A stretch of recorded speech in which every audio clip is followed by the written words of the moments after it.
നമസ്കാരം, ഞാൻ ബൈജു നായർ. നമ്മുടെ ചാനലിലേക്ക് സ്വാഗതം. ജപ്പാനിലാണിപ്പോൾ ബെന്നീസ് റോയൽ ടൂർസിനോടൊപ്പമുള്ള മറ്റൊരു യാത്ര. ഈ യാത്രയിൽ നമ്മുടെ കൂടെ ഉള്ളവരാണ് നിൽക്കുന്നത്. എല്ലാവരും കൂടി 30 പേരുണ്ട്. ആ കൂടെ നമ്മുടെ ലണ്ടനിലേക്ക് നമ്മൾ ഒരുമിച്ച് ഡ്രൈവ് ചെയ്ത് പോയ ലാൽ ജോസ് എന്ന് പറയുന്ന ആൾ നിങ്ങൾക്ക് പരിചയം ഉണ്ടാവും. സിനിമയൊക്കെ സംവിധാനമൊക്കെ ചെയ്യുന്ന ആളുമാണ് ലാൽ ജോസ്. അപ്പോൾ ലാലും ഉണ്ട്, മോളും ഉണ്ട്. അങ്ങനെ 30 പേരുണ്ട്. എൻ്റെ ഇപ്പോൾ 118ാമത്തെ രാജ്യമാണ്. എനിക്കൊന്ന് ബെന്നിയുടെ കൂടെ 10-15 രാജ്യങ്ങൾ കഴിഞ്ഞു.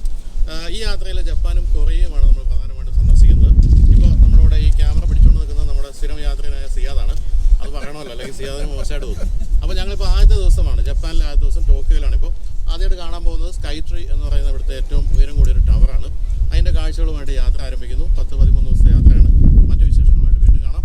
അപ്പോൾ എല്ലാവർക്കും നമുക്കില്ല യാത്ര ഞങ്ങൾക്ക് യാത്ര മംഗളങ്ങൾ.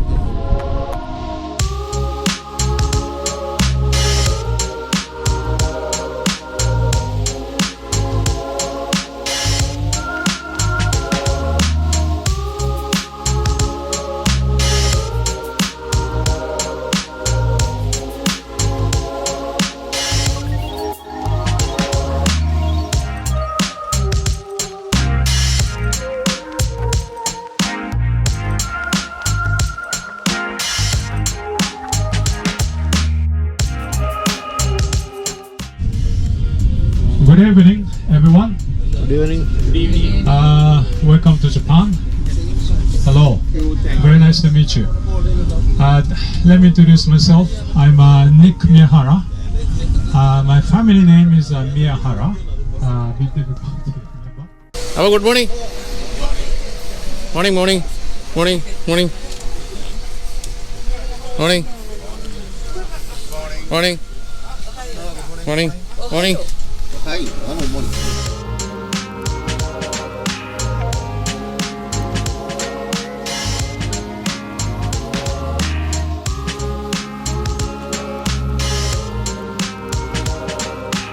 And the Tokyo Tower was only something like 330 meters high. Was not high enough to meet Tokyo Sky Tree Spectacular Point. Do you think it's the first highest in the world? In that area, then the government at the time decided to construct the tunnel.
ഇവിടെ എത്തിയത്.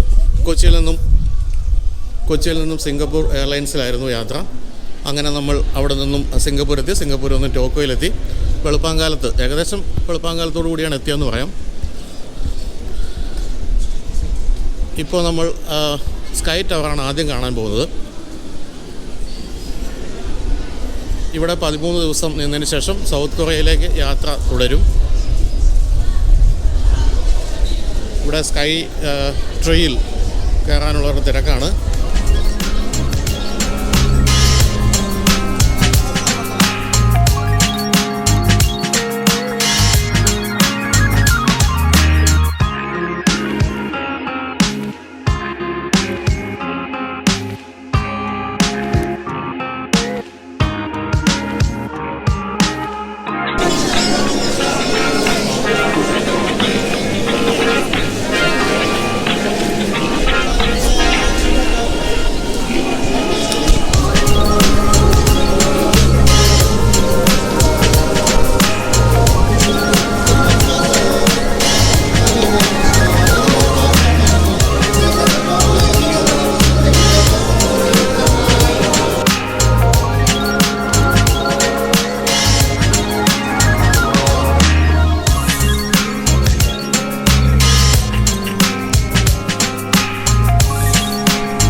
ഇവിടെ മുഴുവൻ ഈ school കുട്ടികളുടെ തിരക്കാണ്. വലിയ ഗ്രൂപ്പുകളായിട്ട് കുട്ടികൾ വരുന്ന സ്ഥലമാണ്.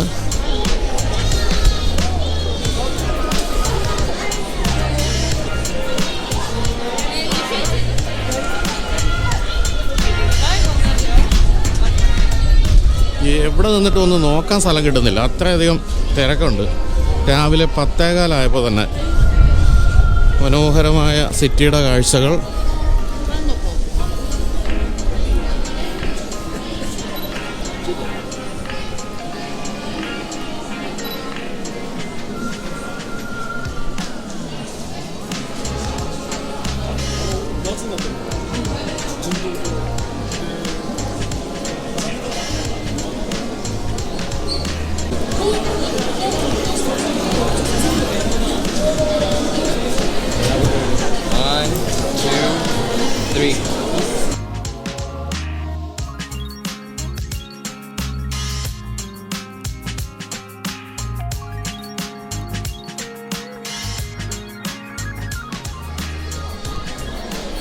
ഈ ജപ്പാൻകാരുടെ എല്ലാ കാര്യങ്ങളും വളരെ എന്താ പറയുക വ്യവസ്ഥയുള്ള കാര്യങ്ങളാണ്. അതായത് അവരുടെ ജീവിത ശൈലി ആയാലും എന്ത് കാര്യങ്ങൾക്കും ഭയങ്കര ചിട്ടയാണ്. നമ്മളിപ്പോൾ ഇവിടെ കാണുന്ന ഈ കെട്ടിടങ്ങളുടെ ഒരു അടുക്കും ചിട്ടയും കണ്ടാൽ തന്നെ അത് മനസ്സിലാവും. ഇവിടെ എവിടെയോ നിന്നാൽ ഇവരുടെ ഏറ്റവും പ്രധാനപ്പെട്ട മലനിരകളായ മൗണ്ട് ഫ്യൂജി കാണാൻ പറ്റുമെന്നാണ് പറയുന്നത്. ഞാനിപ്പോൾ അതാണ് നോക്കിക്കൊണ്ടിരിക്കുന്നത്.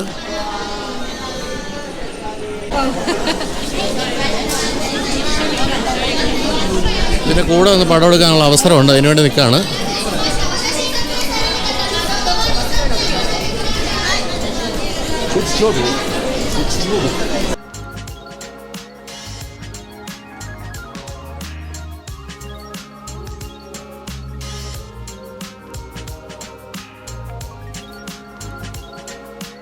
അപ്പോൾ നമ്മളങ്ങനെ നിൽക്കുമ്പോൾ ഫ്യൂജി മൗണ്ടൻ അങ്ങ് പിൻഭാഗത്ത് കാണുന്നു. ഇതാണ് ശരിക്കും എന്താ പറയുന്നത്, ജപ്പാൻ്റെ ശിരസ് എന്നൊക്കെ വിളിക്കാവുന്ന ഫ്യൂജി മൗണ്ടൻ. നമ്മളിപ്പോൾ നിൽക്കുന്നത് 350 മീറ്ററിലാണ്. 350 ശേഷം മുകളിലേക്ക് 650 മീറ്റർ വരെ പോകാവുന്നതാണ്. പക്ഷേ ഇപ്പോൾ ഈ സ്കൂൾ കുട്ടികളുടെ തിരക്കുകൊണ്ട് അവർ ആ മുകളിലേക്കുള്ള ഡെക്ക് ഒന്ന് ക്ലോസ് ചെയ്തിരിക്കുക. തന്നെയല്ല ഇതിനപ്പുറത്തേക്കൊക്കെ മുകളിലേക്ക് കാഴ്ചകളൊന്നും കാണാനില്ല. കാരണം ഇതിപ്പോൾ ഏറ്റവും മനോഹരമായ കാഴ്ച തന്നെയാണ് നമുക്ക് ഈ 350 മീറ്ററിൽ കിട്ടുന്നത്. ഇനിയിപ്പോൾ താഴേക്ക് പോയാൽ നമുക്ക് ഒരു ഡെക്ക് കൂടെ താഴെ ഇറങ്ങി വീണ്ടും കുറച്ച് കാഴ്ചകൾ കാണാം.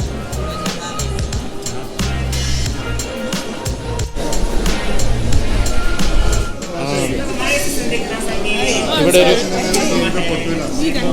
മോഡൽ അയ്യോ നമ്മുടെ ഗ്ലാസ് ബ്രിഡ്ജ് വളരെ ചെറിയ തോതിൽ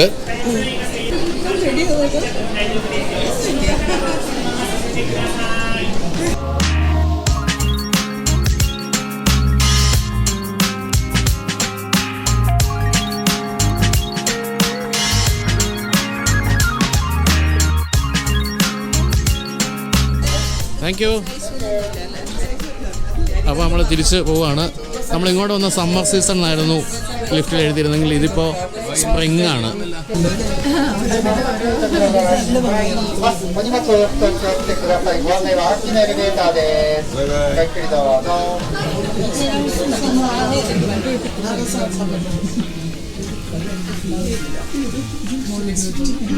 $340 മീറ്ററിൽ നിന്നും വളരെ പെട്ടെന്ന് പടപടയെന്ന് താഴേക്ക് പോന്നു.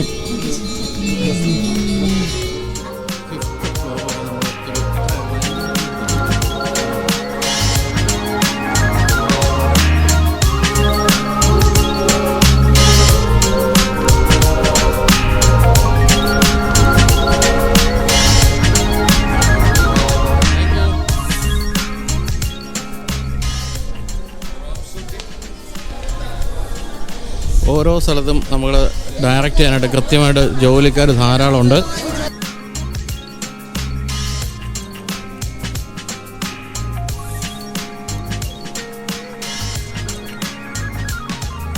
അപ്പോൾ സ്കൈ ടവറിൽ നിന്നും ഇറങ്ങിയിട്ട് നമ്മൾ അടുത്ത സ്ഥലത്തേക്ക് പോവാണ്.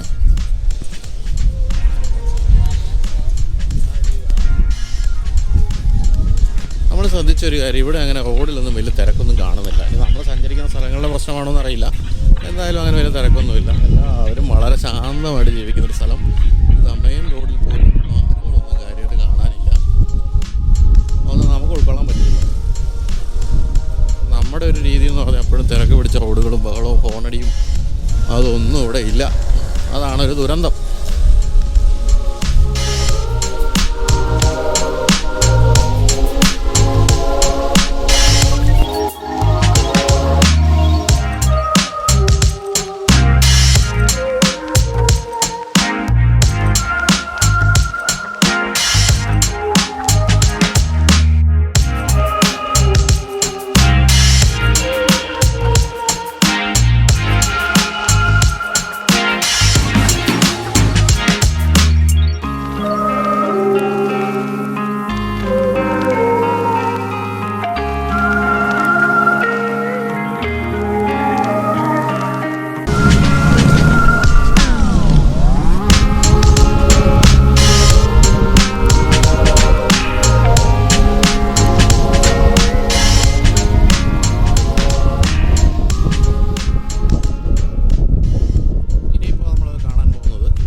ജപ്പാനിലെ ജാപ്പനീസ് ചക്രവർത്തി ജീവിക്കുന്ന സ്ഥലം കൂടിയാണിത്.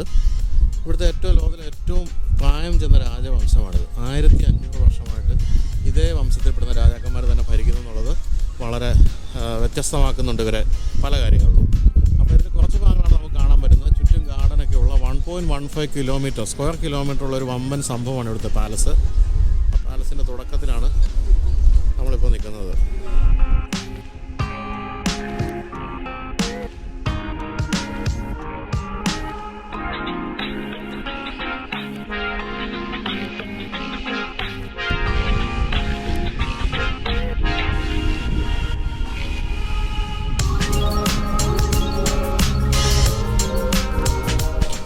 മനോഹരമായ ജാപ്പനീസ് ആർക്കിടെക്ചർ, ചൈനീസും ജാപ്പനീസും ഇടകലർന്ന ഒരു ആർക്കിടെക്ചർ പോലെ എനിക്ക് തോന്നുന്നു.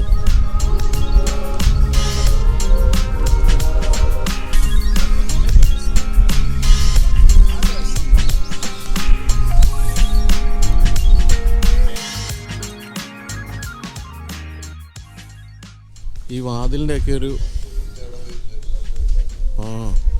ഇതിൻ്റെ ഒരു ഇതുണ്ട്. ഇതിൻ്റെ ഒരു വീതി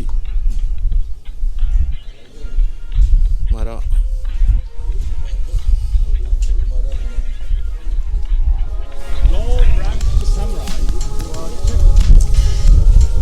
ഇത് കൊട്ടാരത്തിലെ ഗാർഡുകൾ താമസിക്കുന്ന പഴയ ബിൽഡിങ്ങാണ്, തടി കൊണ്ടുള്ള ഗാർഡ് ഹൗസ്.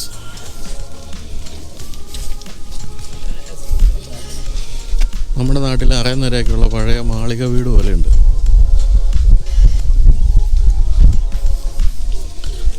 മതിലൊക്കെ ഗംഭീരമാണ് കേട്ടോ. വലിയ പാറക്കല്ലുകൾ അങ്ങനെ അടുക്കി വെച്ചിരിക്കുകയാണ്.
ഈ കൊട്ടാരത്തിൻ്റെ ഈ ഒരു ക്യാമ്പസിലെ ഏറ്റവും വലിയ ടവറായിരുന്നു ഇത്.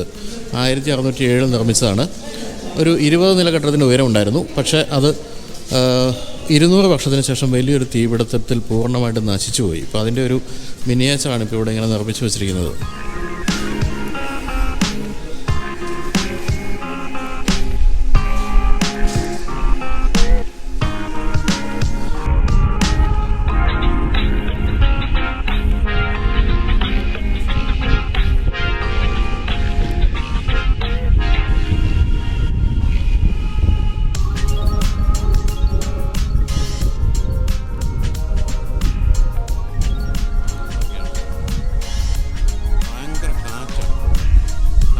സീസണാണ്.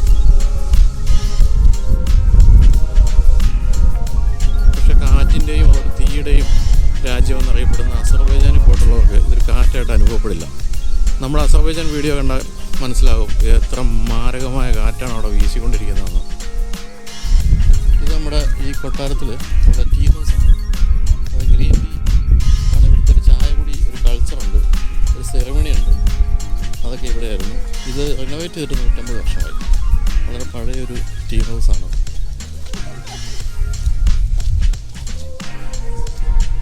ഇനി വളരെ വിഖ്യാതമായ ജാപ്പനീസ് ഗാർഡനാണ് നമ്മൾ കാണുന്നത്. നുനുമാരു ഗാർഡൻ എന്നാണ് ജാപ്പനീസ് ഗാർഡനെ വിളിക്കുന്നത്. ജപ്പാൻകാരുടെ ആ ഒരു അടുക്കും ചുറ്റുമെല്ലാം വളരെ കൃത്യമായിട്ട് ചെടികൾ വെട്ടി നിർത്തിയിരിക്കുന്നത് കാണാം.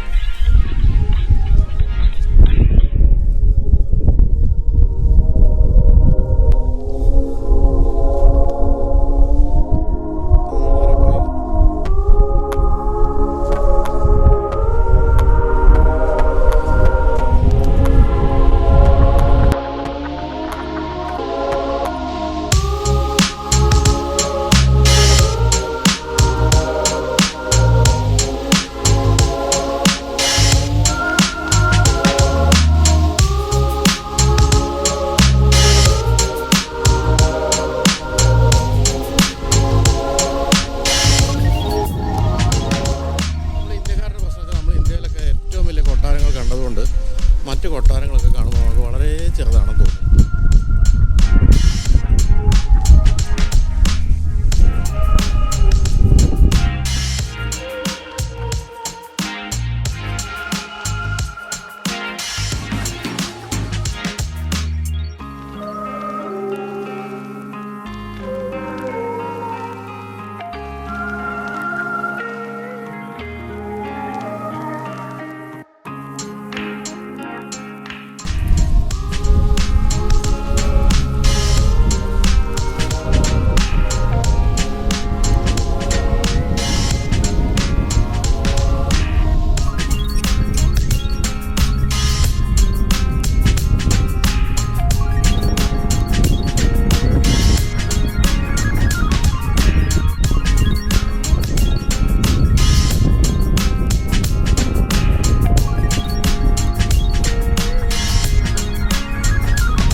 ബസ്സുകളെ കാത്തു കിടക്കുന്നു.